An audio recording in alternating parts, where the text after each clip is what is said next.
শ্বশুর শাশুড়ি যারা রয়েছে তাদেরকেও তারা পুত্রবধূর এই সুন্দর আচরণ এহসান পেতে চায়, কিন্তু পুত্রবধূকে তো মেয়ের মতো আমরা ভাবতে পারি না।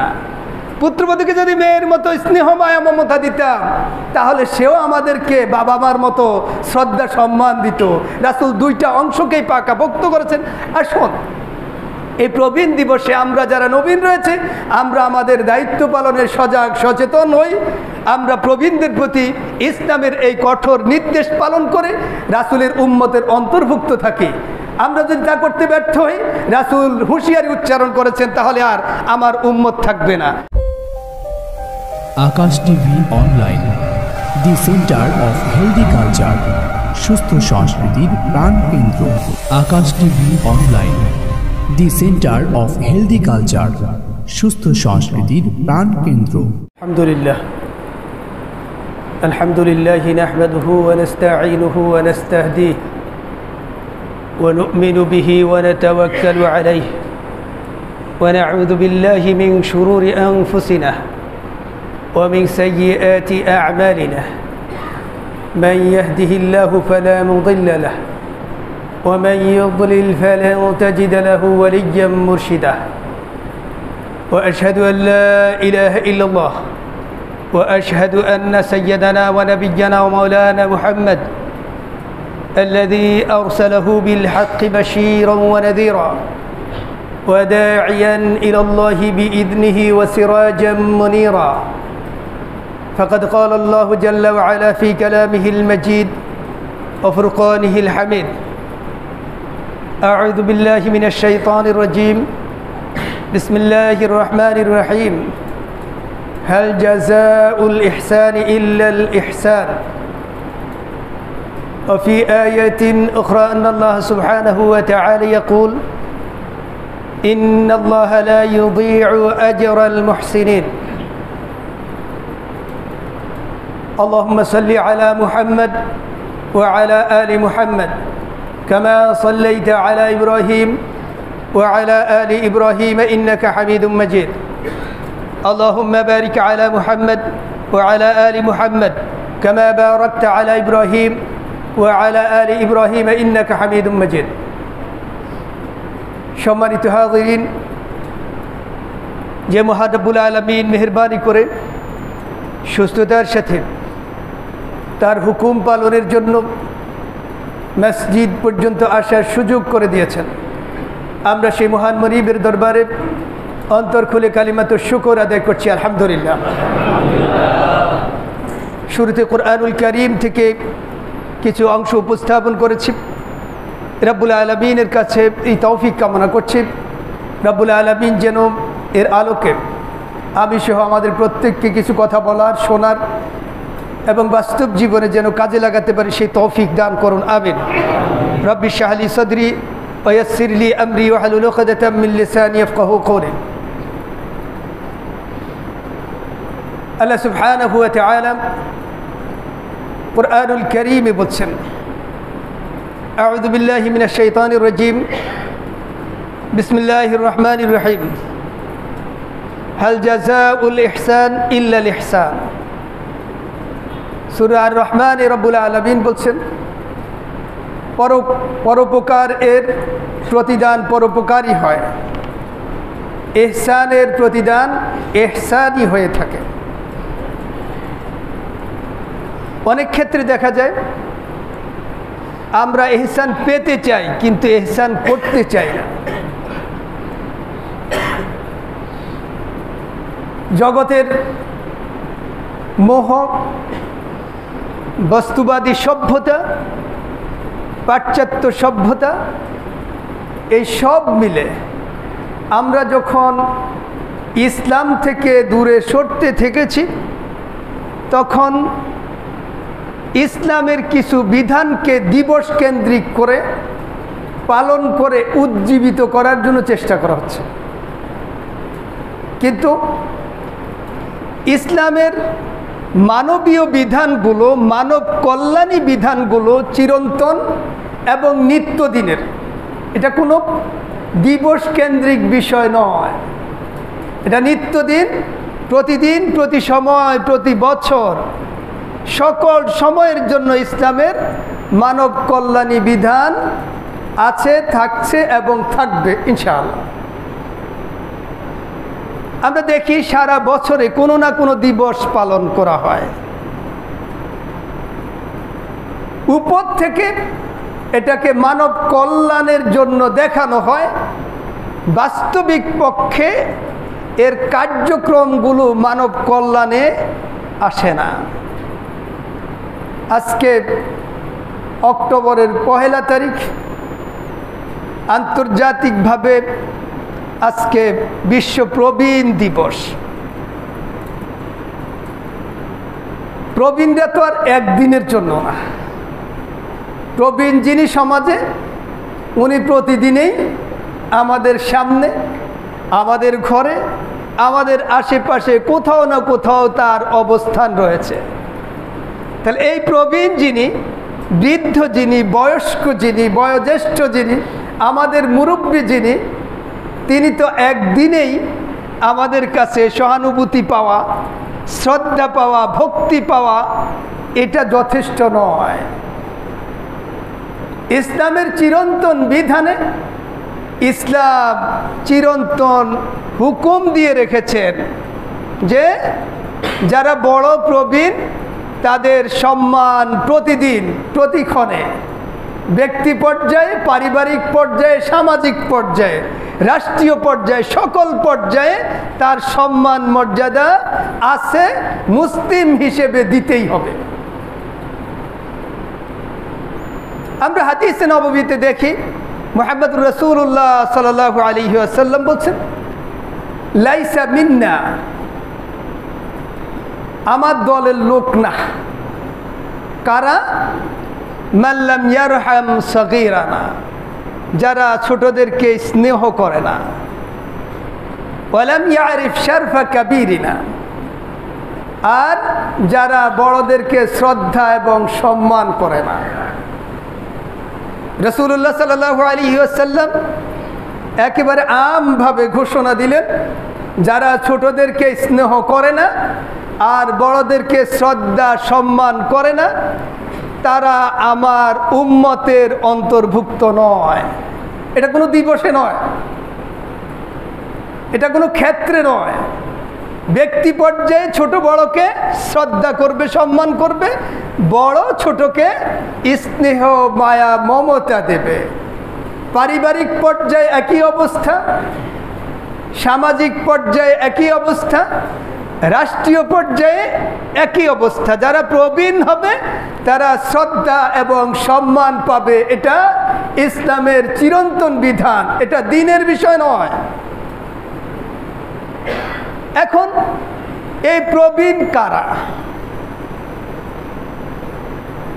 প্রবীণ আমার চাইতে বয়সে যিনি বড় তিনি আমার কাছে প্রবীণ। আমার চাইতে জ্ঞানে যিনি বড় তিনিও আমার কাছে কোনো না কোনো দিক থেকে প্রবীণ। বিশেষ করে যারা বয়সে মোটামুটি একটা পর্যায়ে চলে এসেছে, চুল দাড়ি পেকেছে, তাদেরকে আমরা প্রবীণ হিসেবে ধরে থাকি। এই প্রবীণদের প্রতি শ্রদ্ধা এবং সম্মান যখন ঘর থেকে শুরু হয়, তখন সেটা রাষ্ট্রীয় পর্যায় পর্যন্ত গিয়ে বাস্তবায়িত হওয়া সম্ভব হয়। ঘরে কে? আল্লাহ রাব্বুল আলামিন বলছেন, ইম্মা ইয়াবলুগান্না ইনদাকাল কিবারা আহাদুহুমা আও কিলাহুমা ফালা তাকুল লাহুমা উফ ওয়ালা তানহারহুমা ওয়া কুল লাহুমা কাওলান কারীমা। আল্লাহ বলছেন ঘর থেকে শুরু।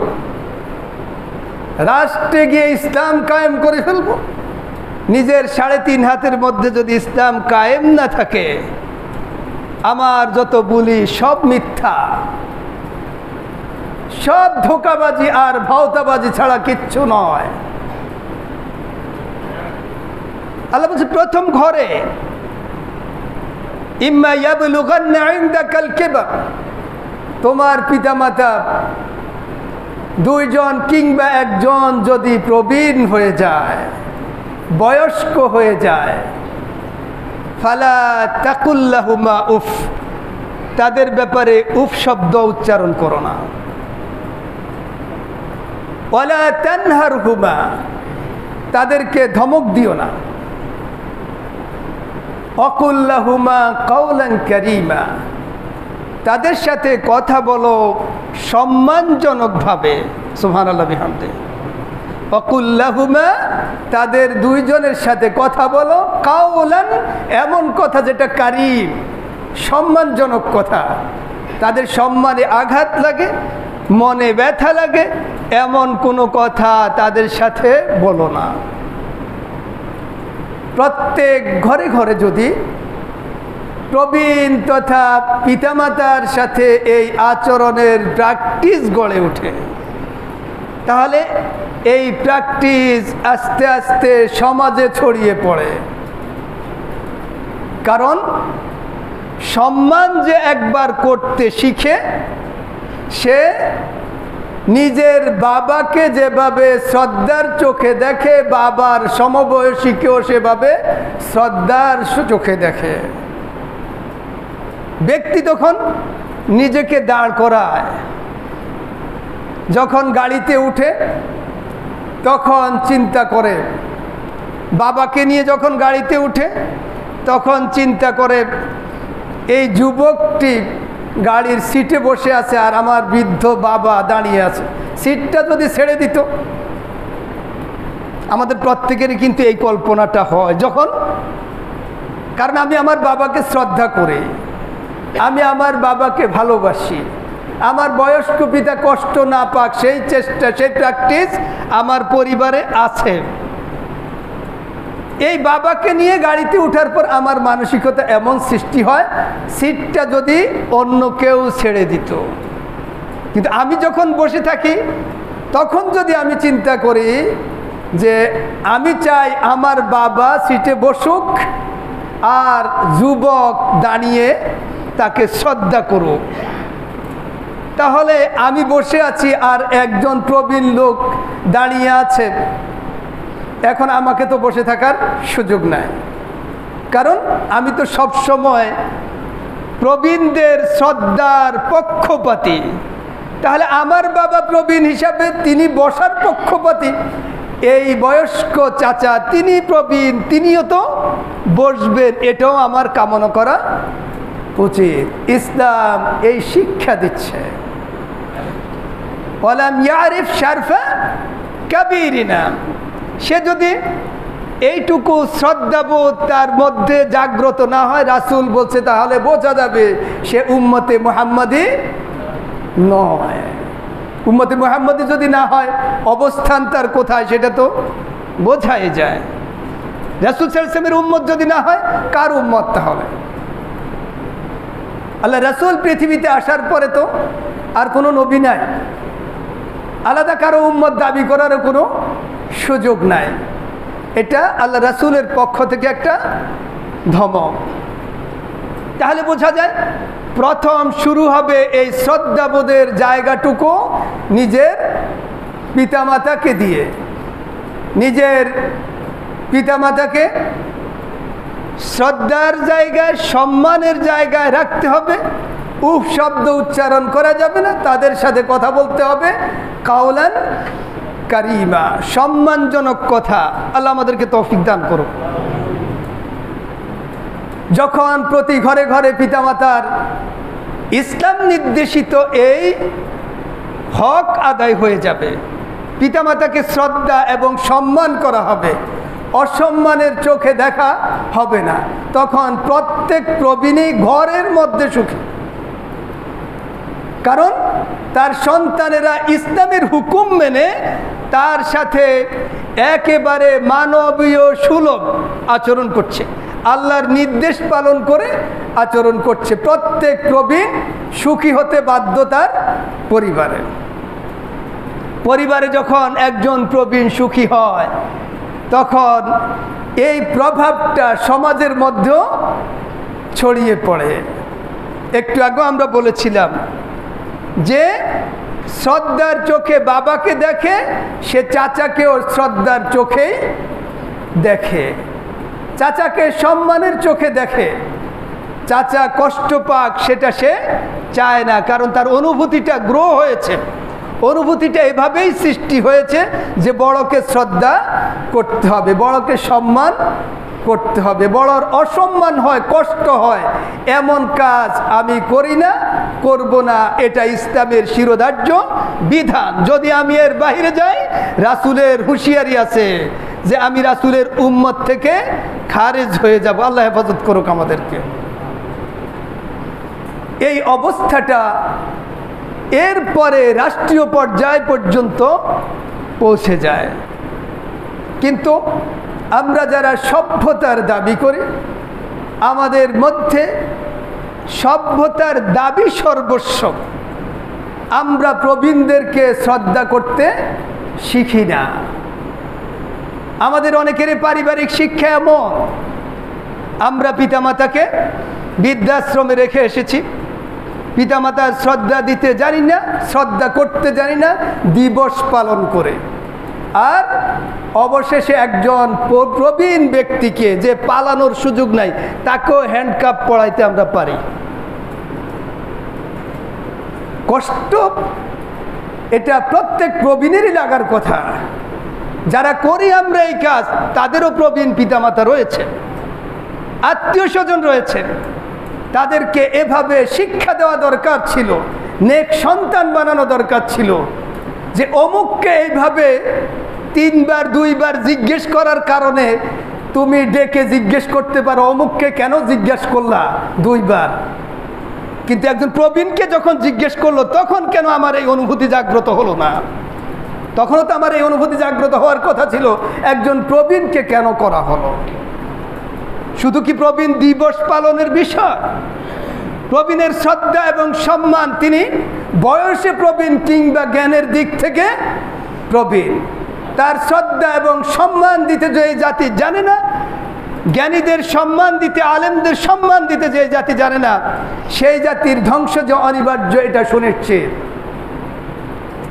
আল্লাহ সুবহানাহু ওয়া তাআলা সূরা বনী ইসরাঈল বলছেন, ইযা আরাদনা আন নুহলিকা ক্বরিয়া আমারনা মুতরাফিহা ফাফাসাকু ফিহা ফাহাক্কা আলাইহাল কওলু ফাদাম্মারনাহা তাদমীরা। আল্লাহ তো কোনো জনপদের নেতৃত্ব স্থানীয় ব্যক্তিরা,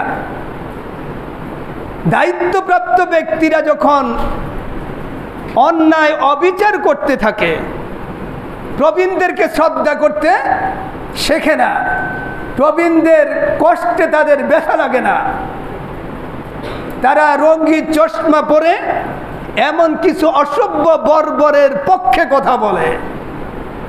প্রবীণদের শ্রদ্ধা সম্মান, আলেমদের শ্রদ্ধা সম্মান করতে জানে না, তারা পাপাচারে লিপ্ত হয়। আল্লাহ বলছে ফাহাক্কা আলাইহাল কওল, তখন আমার বিধান বাস্তবায়ন করা আবশ্যক হয়ে যায়।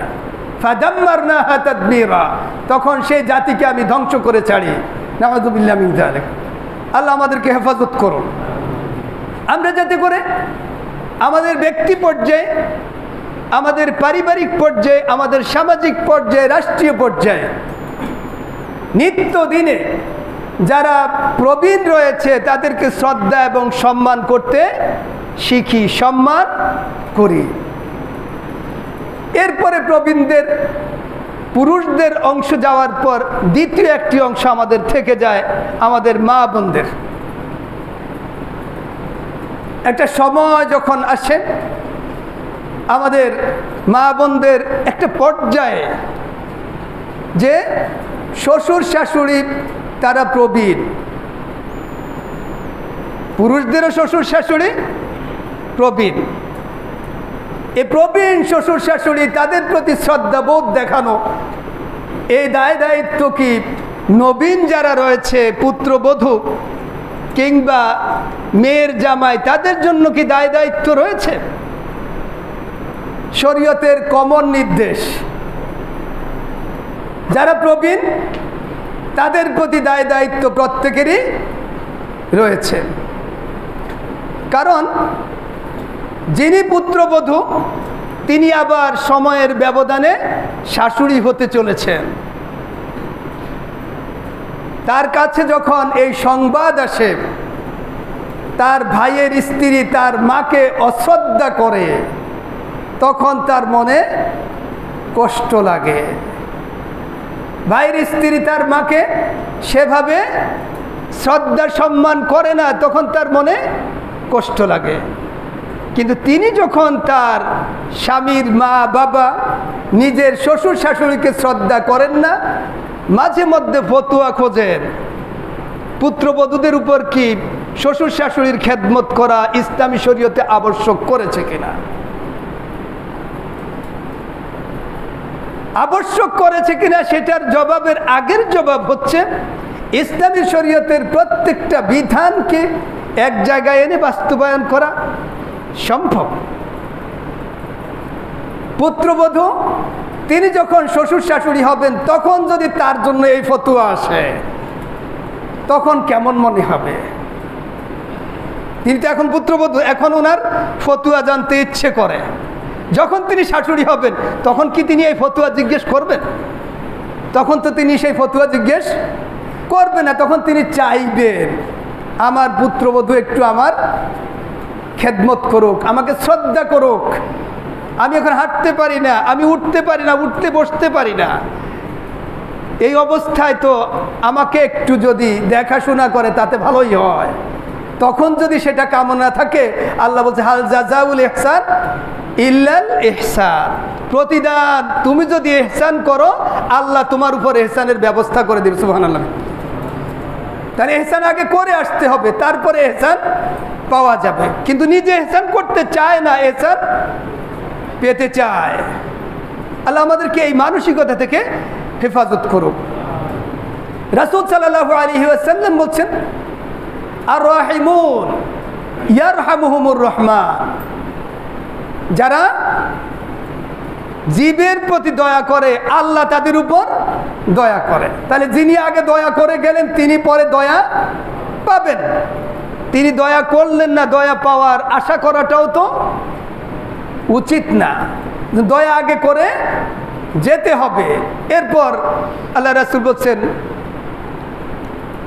ইরহামু মান ফিল আরদে ইয়ারহামুকুম মান ফিস সামা, জমিনে যারা আছে তাদের প্রতি রহম করো, আকাশের মালিক আল্লাহ সুবহানাহু ওয়া তাআলা তোমাদের উপর রহম করবে। তাহলে জমিনে যারা রয়েছে এদের মধ্যে প্রবীণরাও তো রয়েছে, আমার শ্বশুর শাশুড়ি রয়েছে, আপনার শ্বশুর শাশুড়ি রয়েছে, এই বৃদ্ধ যারা রয়েছে তাদের প্রতি ইরহামু, দয়া করে যান। দয়া আমরা করি, তাহলে আল্লাহ আমাদের প্রতি রহম করবে। অর্থাৎ আমাদের জন্য এমন পুত্রবধূ দিবেন, এমন জামাই দিবেন যারা আমাদের প্রতি ইহসানের হাত বাড়িয়ে দেবে। কারণ আমি করেছি, রাব্বুল আলামিন বলছে ইন্নাল্লাহা লা ইউযীউ আজরাল মুহসিনিন, আল্লাহ সুবহানাহু ওয়া তাআলা যারা মুহসিন তাদের প্রতিদান নষ্ট করেন না। তাদের প্রতিদান নষ্ট করে প্রতিদান একদিন না একদিন রাব্বুল আলামিন দিবেনই, সুতরাং প্রতিদান পাওয়া যাবে। এরপর রাসূল সাল্লাল্লাহু আলাইহি ওয়াসাল্লামের আরেকটি হাদিস, আল্লাহ রাসূল বলছে আলা কুল্লুকুম রাঈন ওয়া কুল্লুকুম মাসউলুন আর রাইয়াতিহি, তোমরা প্রত্যেকে দায়িত্বশীল, দায়িত্বের ব্যাপারে আল্লাহর কাছে জিজ্ঞাসিত হবে। এই হাদিসের একটা অংশে আল্লাহ রাসূল সাল্লাল্লাহু আলাইহি ওয়াসাল্লাম বলছেন আল মারআতু রাইয়াতুন ফি আহলি যাওজিহা, একজন নারী তার স্বামীর পরিবারের উপর দায়িত্বশীল। স্বামীর পরিবারে দায়িত্বশীল যদি একজন নারী হয়ে থাকে, তাহলে সেই নারী স্বামীর ঘরে শ্বশুর থাকতে পারে, শাশুড়ি থাকতে পারে, ছেলে মেয়ে থাকতে পারে, তাদের ব্যাপারে দেখাশোনা করার দায়িত্ব তার রয়েছে।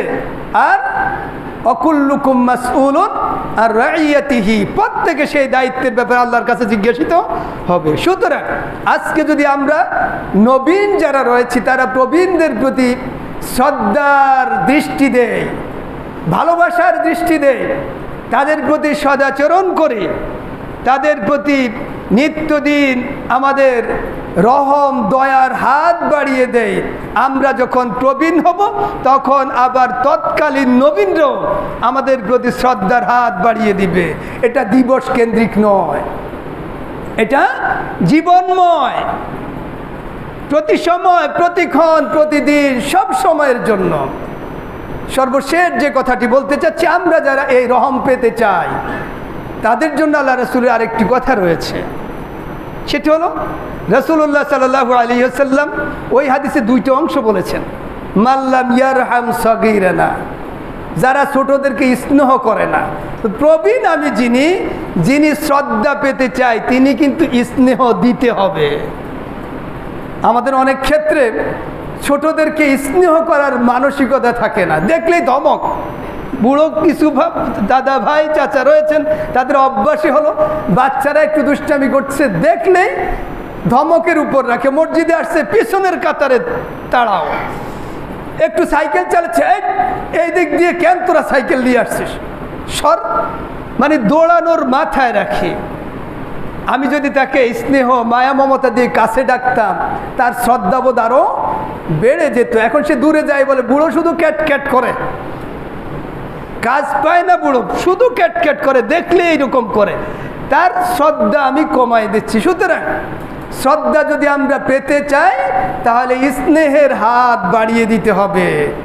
যেটা বুড়ো রয়েছে আমরা তাদেরকে, শ্বশুর শাশুড়ি যারা রয়েছে তাদেরকেও, তারা পুত্রবধূর এই সুন্দর আচরণ এহসান পেতে চায়, কিন্তু পুত্রবধূকে তো মেয়ের মতো আমরা ভাবতে পারি না। পুত্রবধূকে যদি মেয়ের মতো স্নেহ মায়া মমতা দিতাম তাহলে সেও আমাদেরকে বাবা মার মতো শ্রদ্ধা সম্মান দিত। রাসূল দুইটা অংশকেই পাকাপোক্ত করেছেন। আর শোন, এই প্রবীণ দিবসে আমরা যারা নবীন রয়েছে আমরা আমাদের দায়িত্ব পালনের সজাগ সচেতন হই। আমরা প্রবীণদের প্রতি ইসলামের এই কঠোর নির্দেশ পালন করে রাসূলের উম্মতের অন্তর্ভুক্ত থাকি। আমরা যদি তা করতে ব্যর্থ হই, রাসূল হুঁশিয়ারি উচ্চারণ করেছেন, তাহলে আর আমার উম্মত থাকবে না। সাথে সাথে আমরা প্রবীণরা যারা নবীনদের শ্রদ্ধা এবং সম্মান পেতে চাই, আমাদেরকেও নবীনদেরকে স্নেহ মায়া মমতার জালে আবদ্ধ করতে হবে। দেখলে একটু কুশলাদি বিনিময় করতে হবে, পারলে পকেট থেকে একটু ছোট্ট মোটো গিফট দিয়ে তাদেরকে কাছে এনে ইসলামের প্রতি আকৃষ্ট করতে হবে। তাহলে এই সমাজ শান্তিতে ভরে যাবে। আল্লাহ আমাদের তৌফিক দান করুক, আমিন। আকুলু কওলি হাযা লি ওয়া লাকুম ওয়া লিসাইরিল মুসলিমিন আস্তাগফিরুল্লাহ ফাস্তাগফিরু ইন্নাহু হুয়াল গফুরুর রহিম। Akash TV online, the centre of healthy culture, সুস্থ সংস্কৃতির প্রাণ কেন্দ্র। Akash TV online, the centre of healthy culture, সুস্থ সংস্কৃতির প্রাণ কেন্দ্র।